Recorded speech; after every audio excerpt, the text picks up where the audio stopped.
Hello, Homestead. Please stand for the pledge.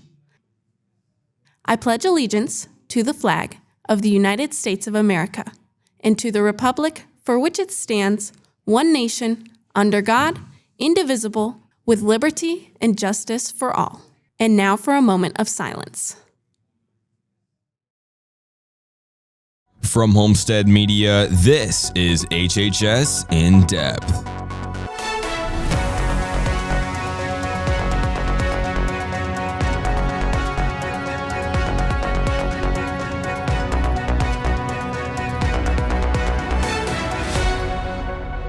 Today is Friday, October 13th, and welcome to another episode of HHS In Depth. Let's begin with a quick overview of today's show. Bryce Garrett kicks us off with a report on the Student Leadership Committee, who does so much more than just choosing the themes for the football games. Justin Estrada shows us the switch from being a teacher to an administrator for 3 Homestead principals who were once teachers here at Homestead. Next comes Morgan Gillette with information on White Cane Day, a day that is dedicated to those who are blind or visually impaired. Later on, Jared Ellis will take us down memory lane with a look back on HHS In Depth's history as we hit our 10-year anniversary of the show. Carly Sweimeller reports on next week's weather, plus a special segment of Behind the Curtain starring Emily Adams. And Graham DeWitt wraps up the show with a special report on Homestead athletics and Down to the Wire. All of that and more on today's episode of HHS In Depth.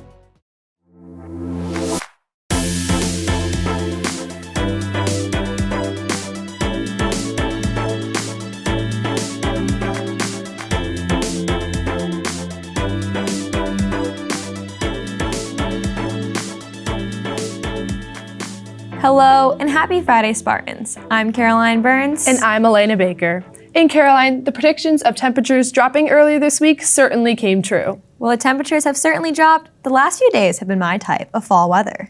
Will this stay true tonight? Reporter Carly Sweimeller joins us now to tell us what we can expect for the home football game. Well, for the game tonight, don't expect temperatures to be too different from what we've seen this week. As kickoff tonight begins, the temps will be around the low 60s, and as the night progresses, they'll move into the mid-50s. Also expect cloudy skies and a chance of rain. Caroline, Elena, make sure you bring a jacket because it's going to be a chilly one. Thanks for filling us in on tonight's forecast, Carly. It looks like it's going to be a chilly evening for the game. Speaking of which, are you planning on going? I wouldn't miss it, Caroline. Fall is the best season to watch some football, but remember to wear pink tonight in order to blend in with the student section's theme of Pink Out to support breast cancer awareness. That's right. Stick around as Carly will be back later on to tell us more of what to expect weather-wise this upcoming week for fall break. HHS In Depth, national news. Moving on from the weather, let's shift our focus to the nation's headlines.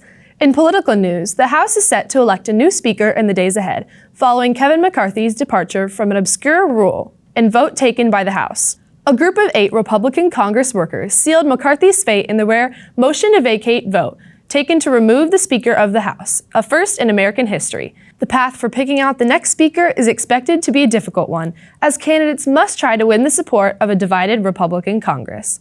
In other news, as we enter the weekend, Sunday concludes the month-long celebration of our nation's Hispanic heritage. From September 15th to October 15th, our country honors the contributions and achievements of Hispanic Americans to our nation's history, culture, and society. It is a time to reflect on the diverse and rich traditions that make up the Hispanic community and to acknowledge their impact on our country. Let us take this opportunity to learn more about Hispanic culture and to recognize the many ways it has enriched our lives. Thank you for the national news update, Elena. Each Friday, we dress up for the football games and the student section theme our Student Leadership Committee chooses. But did you know that there is much more to that group than just picking the wardrobe themes? Reporter Bryce Garrett is in now to tell you more about this new committee and how their work is benefiting the entire student body. The student section plays an important role in creating a loud and enjoyable environment for all of our sporting events. This year, students have gotten more opportunities to plan both the theme and the activities for each of these events. I think one of the biggest things we try to do is empower the students by giving them some voice, really starting a student section leader committee, and they've just done a great job running with things. We've brought in food trucks, which I think helped, and working with the music boosters with that, but the students have done the vast majority of the work and made things great. Homestead senior Jack Berta has experienced many positives with the new addition of the student committee. So new to the Homestead this year is the Student Section Leadership Committee, which is composed of students from all grades 9 through 12, but it's mostly 12th graders. And this is brought to Homestead by our new assistant principal, Mr. Worth, and he has let us kind of have more freedom with what we want to do with the student section and left it more up to the students, which I believe has had some very positive effects on turnout and student engagement with the student section. This week, the student committee worked on a citywide theme for tonight's football game. As a community, we have come together and there are 11 schools participating in a citywide pink out. For Homestead, we will be donating to local nonprofit Breasty Boxes. And for the first 200 people that come to the game, they will be getting pink towels, and then for everybody that donates, they will get a breast cancer awareness tattoo. Breasty Boxes makes care packages for local women. So this is all staying in the Fort Wayne area who have contracted breast cancer. And the founder, Erica Hyatt, was a breast cancer survivor herself. So these packages are kind of what she wished she would have had during the different stages of her treatment. Make sure to wear pink to tonight's football game and come donate to support Breasty Boxes. Reporting for HHS In Depth, I'm Bryce Garrett. Thanks for the story, Bryce. Stick around, Spartans. We'll be right back on HHS In Depth.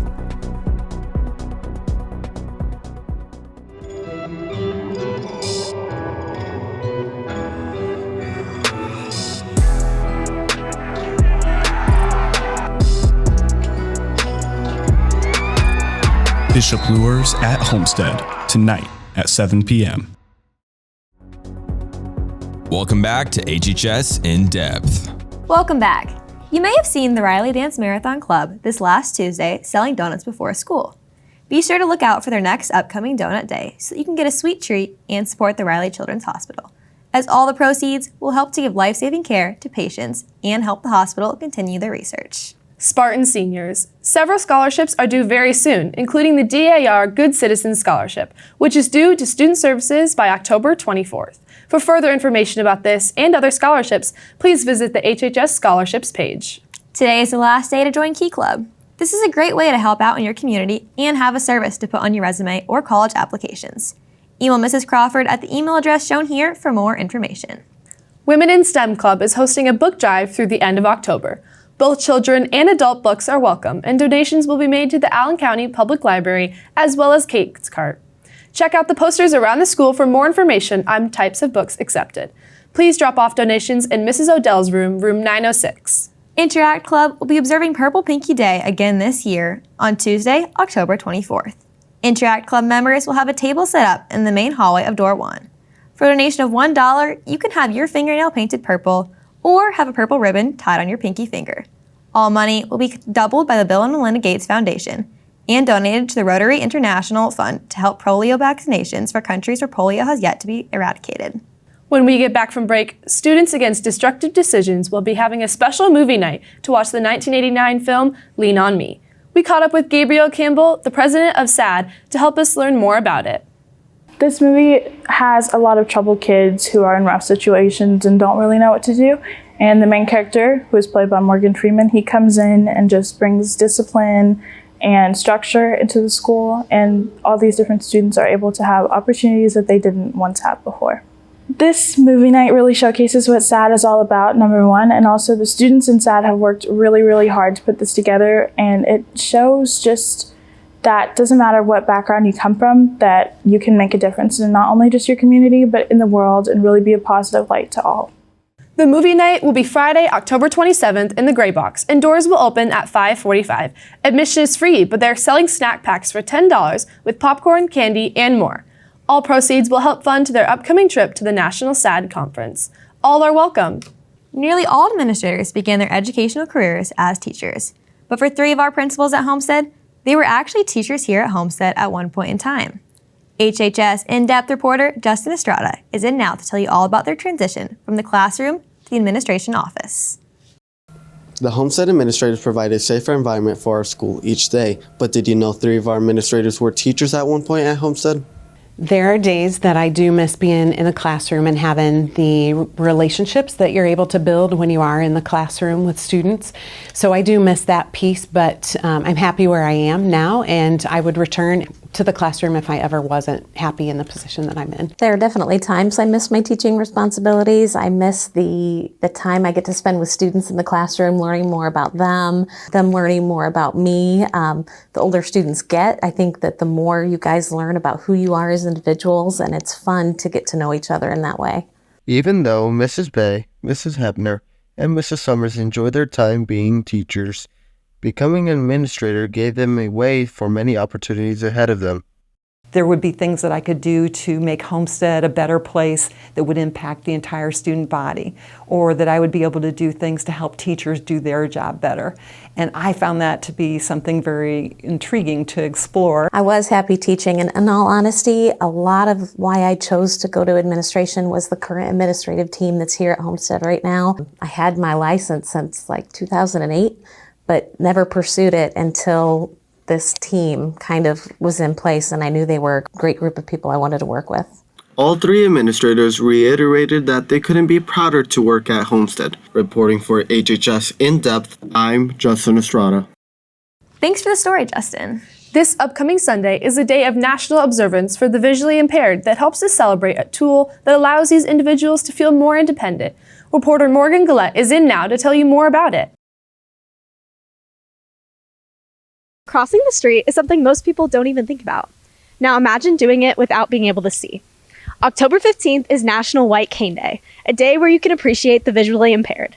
White Cane Day, or White Cane Safety Day, is an international holiday that supports blind or visually impaired people who travel independently with a white cane. Being visually impaired is not black and white. It affects people in different ways. My vision is optic nerve hypoplasia is what I was born with. That is the underdevelopment of the octave nerve. The octave nerve helps you transmit what you're seeing to the brain. And so for me, that I'm not getting everything I'm seeing. I feel like my day-to-day is pretty normal, except for the fact that I am not legally allowed to drive.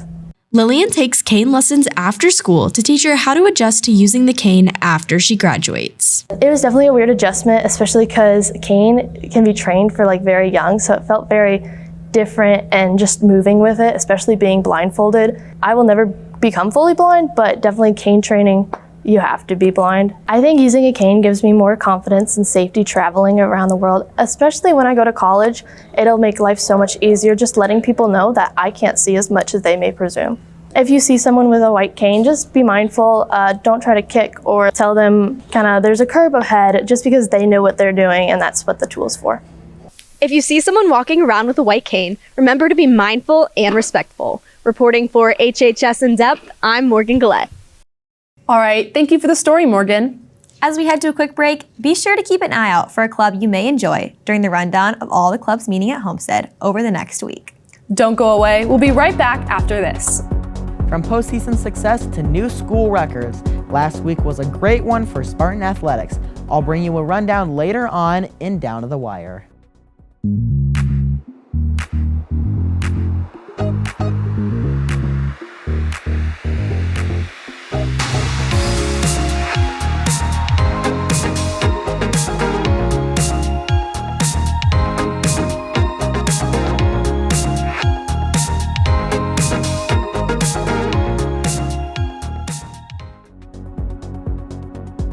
Welcome back to HHS In Depth. Elena, there is no doubt the summer weather is over after what we had this last weekend. Yes, fall is most definitely here.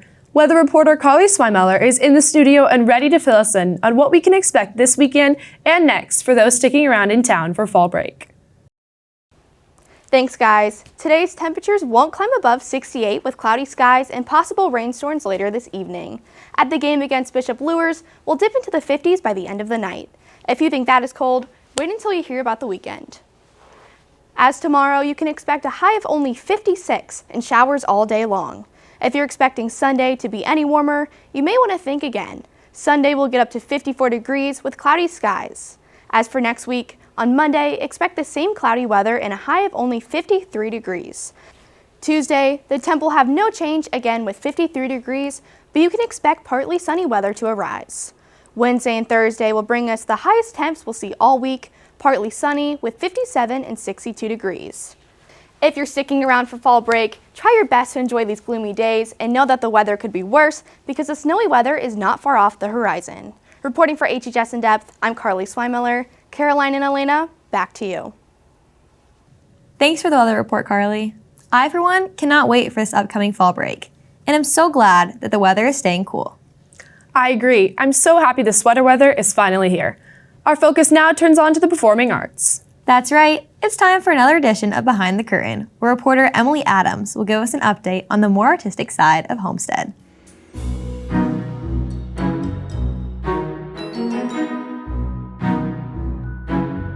Welcome back to Behind the Curtain. Fall performing arts have been very busy this past week with amazing performances all around. To begin, the official Fall Cabaret, which replaced the Fall Play for this year, released its cast list this past Monday. Rehearsals will begin following fall break, and the performances will be November 2nd, 3rd, and 4th. With 15 plus acts, this cabaret is set to show off a lot of Spartan talent. Next, the orchestra had their concert at Sweetwater Sound. They performed 3 pieces: Cumberland Cross by Carl Stroman, Lullaby to the Moon, and Mythos by Soon-Hee Newbold. Lily Tilby, Izzy Norton, and Connor Murdoch were just a few of the many soloists. Overall, the entire orchestra did a fantastic job. This also marked Mr. Kane's first time conducting an orchestra concert with Homestead. Next, the 3 jazz bands had their concert this Wednesday. They performed several gorgeous pieces of music, such as Big Dipper by Thad Jones, O Warm Breeze by Sammy Nestico, Brincondo Con Fogo by Drew Zaremba, and Cold Duck Time by Alan Baylock. There was no short supply of talented soloists such as Cy Armani, Miguel Guzman, Rowan Walsh, Will Osborne, and many, many more. Everyone did an amazing job creating some beautiful music for the audience. It was a wonderful performance from all. Finally, the marching band traveled to ISMA Regionals at Lafayette Jefferson, winning gold with distinction in music. Because of their awesome performance, they will now represent Homestead at Semi-State. Best of luck, Spartan Alliance. Thanks for tuning in to Behind the Curtain. If you have any scores, performances, auditions, or anything else pertaining to the performing arts that you'd like to see on the show, send us an email at the email below. For Behind the Curtain, I'm Emily Adams. Back to you, Caroline and Elena. Thanks, Emily. Caroline, did you know that 10 years ago today, Homestead's TV broadcasting class released its first ever show bearing the name HHS In Depth? I didn't know that, but now I'm interested in learning more. In now with a special segment is reporter Jaren Ellis to take a look at the evolution of our school's weekly newscast, HHS In Depth. Hello, Homestead. I'm Casey Stanley. And I'm Sarah Mashrev. October 11th, 2013, HHS In Depth premiered for the first time on YouTube, releasing over 325 episodes and having roughly 190,000 views throughout the past 10 years. HHS In Depth has come a long way. What made you originally want to be a part of HHS In Depth? My whole career in radio and TV began because my grandpa had a career in radio in Fort Wayne, and I remember vividly reading the Homestead class guide when I was still at Summit Middle School, seeing that they had a radio and TV class, and I was thinking that is the only elective that sounds interesting to me. And so I took it, and it definitely helped me change my path, and then I will never forget it. With many students taking HHS In Depth over the past 10 years, one certain student found it as a highlight of their high school career. Basically, when I think of high school, that's probably what would come to mind, just because I was in the program all 4 years, and it was something that I gave a lot of time to and met a lot of good people and good friends in. So that's like the highlight of high school, and honestly, that was basically what I am most proud of from high school. Looking back over the past 10 years, Mr. Schenkel reflects on what he is most proud of from the class. There's an easy answer to that, and it's the progress that we've made. And every year we'll get a lot of talented kids, and you wonder as a teacher, will we be as good as we were the previous year in the following school year? And we always are. We kind of, we'll never hit a plateau. We always find a way to get better each and every single year.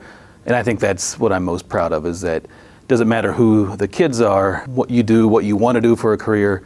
If they're in the class, each year our show gets better. Speaking of progress, HHS In Depth has been awarded multiple awards throughout the past 10 years, including TV Newscast of the Year in 2021. I think it's safe to say there will be another 10 great years to come. Reporting for HHS In Depth, I'm Jaren Ellis. Thank you for the story, Jaren. Last week, we reported on how one fall sports team took a podium finish at state. And now this week, another team takes their shot at winning the gold. Graham DeWitt is in now on Down to the Wire to bring us those details and provide information about the final regular season football game tonight at home.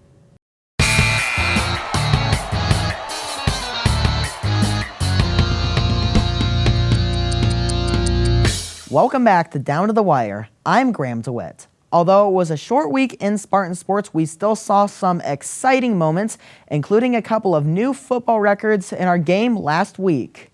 While the Spartans easily pounded Concordia, the real story of the game was senior running back Brett Fox.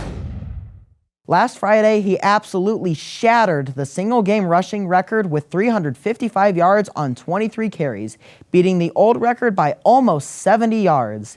He also set the single-game rushing touchdown record, taking the rock into the end zone 6 times, leading the Spartans to victory with a final score of 42-zip.